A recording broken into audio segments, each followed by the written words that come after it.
নমস্কার বন্ধুরা, আশা করি সবাই ভালো আছেন। একলা মানুষ মোটিভেশন চ্যানেলে আরও একটি নতুন ভিডিওতে আবারও একবার স্বাগতম জানাই।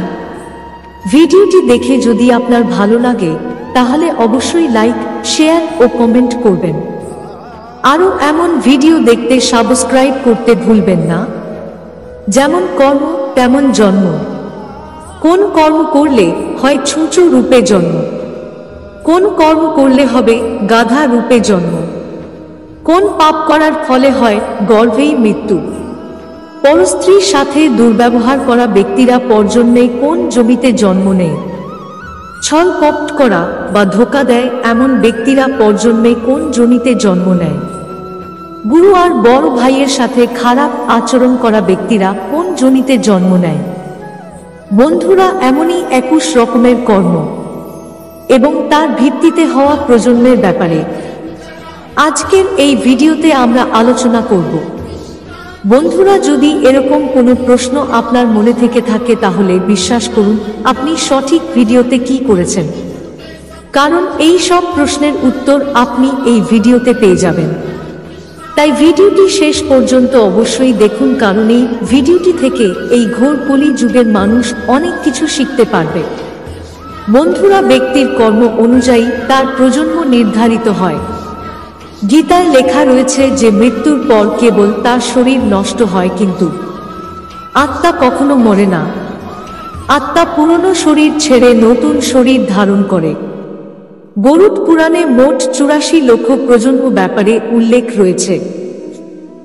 তার মধ্যে সর্বশ্রেষ্ঠ জন্ম হল মানুষের। গরুড পুরাণে কর্মশালে জন্ম নেওয়া জমির ব্যাপারে উল্লেখ রয়েছে, মানে মৃত্যুর পর আপনার জন্ম কোন জমিতে হবে এইসব আগে থেকেই নির্ধারিত করা হয়েছে।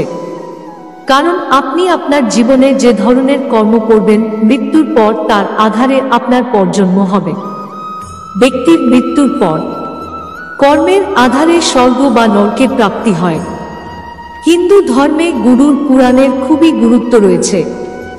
একে ভগবান বিষ্ণুর অংশ মানা হয়। আপনাদের বলে দিই, গুরুদেব ভগবান শ্রীহরি বিষ্ণুর বাহন। গরুড পুরাণে ভগবান শ্রীহরি বিষ্ণু বলেছেন এক ব্যক্তিকে তার জীবনে কোন ধরনের কর্ম করতে হবে যার ফলে সে সবসময় সফলতা অর্জন করবে আর মৃত্যুর পর মুক্তি পেয়ে যাবে। সাথেও বলা হয়েছে ব্যক্তির এই জন্মে করা কর্মের অনুসারে এই ফলের প্রাপ্তি হয়। তাহলে চলুন জেনে নেওয়া যাক কোন কর্ম করলে কোন রূপে জন্ম নিতে হবে। মহিলাদের সাথে দুর্ব্যবহার করা। গরুড পুরাণে বলা হয়েছে যে ব্যক্তি মহিলাদের শোষণ করে কিংবা তাদের সাথে দুর্ব্যবহার করে সে পরজন্মে ভয়ানক রোগে জড়িয়ে পড়ে। যে ব্যক্তি গুরু পত্নীর সাথে খারাপ আচরণ করে সেই ব্যক্তি পরের জন্মে কুষ্ঠ রোগে ভোগে। গরুড পুরাণ অনুযায়ী পর স্ত্রীর সাথে সম্পর্ক করা ব্যক্তিরা ঘোর নরকে যায়। সেখানে গিয়ে প্রথমে তাকে শেয়াল রূপে জন্ম নিতে হয়, তারপর কুকুর, তারপর শকুন, তারপর সাপ, তারপর কাক এবং শেষে ত্বকের জন্য প্রাপ্ত হয়। এইসব যোনিতে জন্ম নেওয়ার পর শেষে মানব যোনিতে জন্ম নেয়। সাথে বড় ভাইকে অপমান করা ব্যক্তিদের পরজন্মে 5টি পাখি রূপে জন্ম নিতে হবে। শুধু তাই নয়, 10 বছর ধরে তাকে সেই জমিতে থাকতে হয়, তারপরেই মানব শরীর প্রাপ্ত হয়। ধোঁকা দেওয়া বা ছল কপট করা ব্যক্তিরা পরজন্মে পেঁচা রূপে জন্ম নেয়। সাথে মিথ্যে সাক্ষী দেওয়া ব্যক্তিরা পরজন্মে অন্ধ হয়ে জন্ম নেয়। গুরুর সাথে খারাপ আচরণ করা। যে ব্যক্তি গুরুর সাথে খারাপ আচরণ করে কিংবা তাদের কথায় অবমাননা করে তাকে ভগবানকে অপমান করার সমান পাপের শাস্তি পেতে হয়। সাথে এটাও বলা হয়েছে সে পরজন্মে জঙ্গলে থাকা ব্রহ্মরাক্ষস রূপে বিচরণ করে। সব সময় ভগবানের নাম নেওয়া। যে ব্যক্তি সব সময় ভগবানের নাম নেয় এবং তাদের উপাসনা করে সেসব রকম চিন্তা থেকে মুক্তি পেয়ে যায়। এছাড়াও যে ব্যক্তি জীবনের শেষ সময় পর্যন্ত রাম নামের জপ করে সেই ব্যক্তি জন্ম মৃত্যুর বন্ধন থেকে মুক্তি পেয়ে যায়। মাতা পিতার মনে দুঃখ দেওয়া কিংবা আপন কাউকে প্রতারিত করা এমন ব্যক্তিদের পরজন্ম অবশ্যই হয়। কিন্তু জন্ম নেওয়ার আগেই তার মায়ের গর্ভেই মৃত্যু হয়। কোনো জীবকে হত্যা করা গরুড় পুরাণে বলা হয়েছে, যে ব্যক্তি গাভী হত্যা করে সেই ব্যক্তি নরক যন্ত্রণা ভোগ করার পর তারপর জন্ম মেঘ ও বাহন রূপে হয়।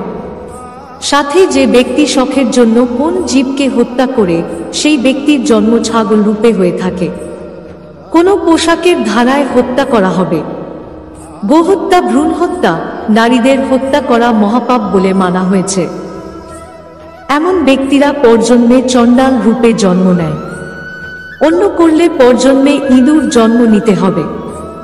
জল চুরি করলে চাতক পাখি। কোনো ব্যক্তি যদি মৃত্যুর সময় ভগবানের নাম নেয় তাহলে সে মুক্তির পথে এগিয়ে যায়।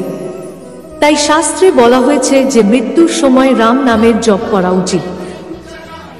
কোন কর্ম করলে ছুঁচো রূপে জন্ম নিতে হবে। মহর্ষি বেদ ব্যাস বলেছেন, যে কোনো চুরি করা মহাপাপ। তার স্বর্ণ হোক বা বস্ত্র, তার ফল তাকে ভুগতে হবে। তিনি বলেছেন, যদি কোনো ব্যক্তি বস্ত্র চুরি করে তাহলে তারপর জন্মত্ব তার হয়। সাথেই সুগন্ধিত পদার্থ চুরি করা ব্যক্তি পরজন্মে ছুঁচো রূপে জন্ম নেয়। তাই এমন পরিস্থিতি হোক, চুরি করা থেকে সর্বদা বিরত থাকুন।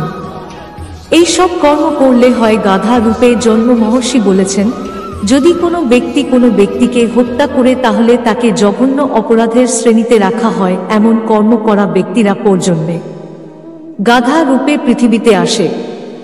এরপর সে মাছ হয়, কুকুর হয় আর বাঘ হয়ে পৃথিবীতে আসে। এই সব জমিতে কর্মফল ভোগ করার পর আবার সে মানব জনিতে জন্ম নেয়।